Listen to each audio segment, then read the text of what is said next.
Planning a trip to Kenya in 2025?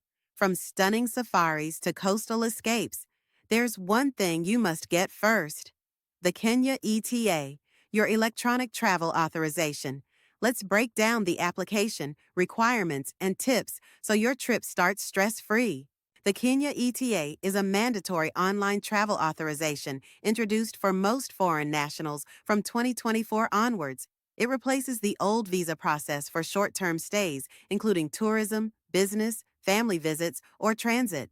Applying for the Kenya ETA is quick and fully digital. Here's how the process works. Start your ETA application online. Enter your travel details, like passport number, travel dates, and purpose of visit.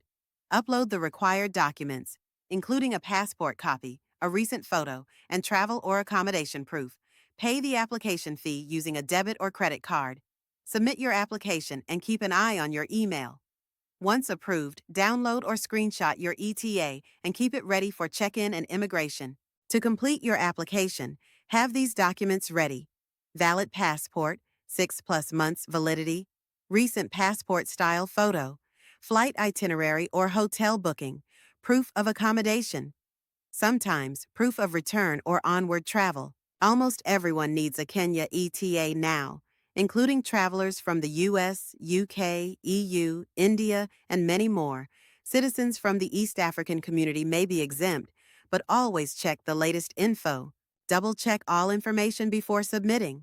Print a copy of your approved ETA or save it offline.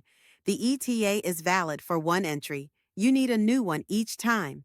Don't confuse it with a visa. You still need other permits for long stays or work. Ready to explore Kenya? Don't let paperwork stop your adventure. Apply for your Kenya ETA today and get packing.